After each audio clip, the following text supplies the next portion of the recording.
This week, we are exploring the idea of questions and the notion that our particular answers to questions may change over the course of our lives, as might the questions that are most on our hearts at any given time.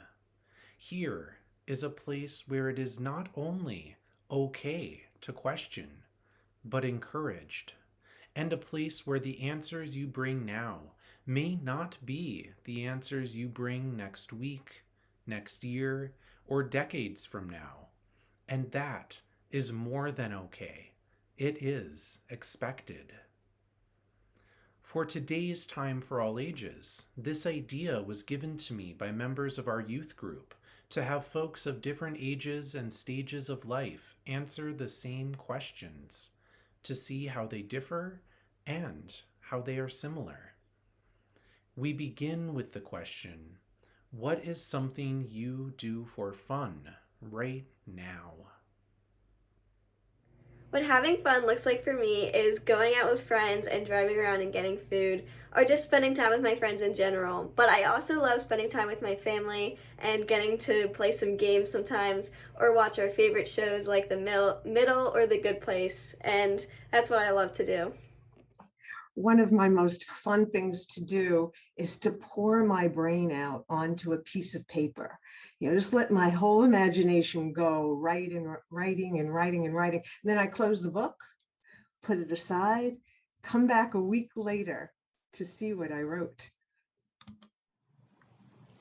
So some things that I've been enjoying doing for fun right now are reading. I've got a lot of books to read, crocheting and other crafts, and usually about once a day, I like to get onto Animal Crossing New Horizons and maintain my island. I find that you can have fun doing the simplest of things.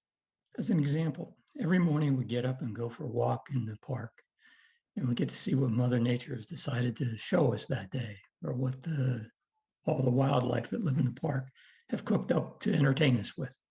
And it just gives you a sense that whatever's going on in the world, regardless of all of that, there's a sense of beauty and calm and peace that you can enjoy. Thank you so much, Gianna, Rosemary, Jennifer, and Bill, for sharing a little bit about what you do for fun. Now, our next question. What does it mean to be a kind person? For me, being kind means listening really well without judgment, especially to someone who is in need. Because the more you listen, the more you learn, the more you understand, and the better you can help that person. What it means to be kind is to go above and beyond and make sure someone feels included. It's doing something that is different than what you normally would do and just brightening someone's day, just even if it's one tiny thing like your smile looks so nice today, or I like your hair, or anything along those lines. Anything that can make the person feel a lot better about their day. Saying one tiny thing can make someone's day a whole lot better, and you never know what someone's going through. I think a kind person is someone who recognizes the dignity of people that they interact with, considers their feelings and how their actions and words would affect that person before they actually take any action or say something. And that person should also love themselves and treat themselves with respect. I think that being kind means, of course, not just treating people the way you wish you were treated, but in my opinion, it goes into doing things for others, whatever that may be, just trying to bring joy and a smile to everyone's face, um, regardless of whether that's a stranger where you're opening a door, greeting them, making them feel welcome, or giving gifts and paying compliments, just doing whatever it is that you think might make other people happy and bring joy to their life.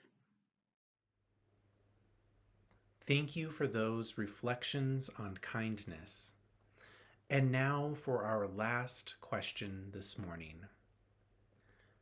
What helps you feel like you belong somewhere? I think you feel like you belong when you feel comfortable that you're not being judged, that people don't judge you, they see you for who you are and accept you for who you are, and you don't feel the need to judge them. It's just being comfortable in your own skin. And if you can find a place like that, then I think you can feel like you really belong there. I feel like I belong somewhere when they don't just know who I am, but they actually express gratitude for you being there, and that they show in some way or another that they actually value your presence there. And that became really evident to me once I got my new job, and I hear validation from lots of different people, and it's shown to me in lots of different ways that they believe that I'm a valuable part of the academic community. A smile and a hug. That gives me the greatest sense of belonging.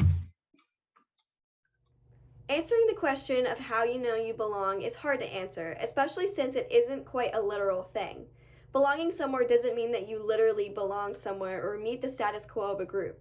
It more means how you mentally feel about being with people or being at a certain place or being at a certain mental place. Whatever makes you feel belong, what makes you feel comfortable and safe, those are usually signs that you belong somewhere. And for me, feeling comfortable and feeling like I'm at home tells me that I really belong somewhere. Thank you to our 4 participants today in reflecting on some of these questions for our community. And I invite you to take the time to reflect on these questions in your own home or maybe on your next Zoom call with somebody else. Again, our questions today were, what is something you do for fun right now? What does it mean to be a kind person? And what helps you feel like you belong somewhere? These questions and more might have some obvious answers, but I think if you begin a conversation with questions, you can often be surprised about your own answers and the answers of those around you.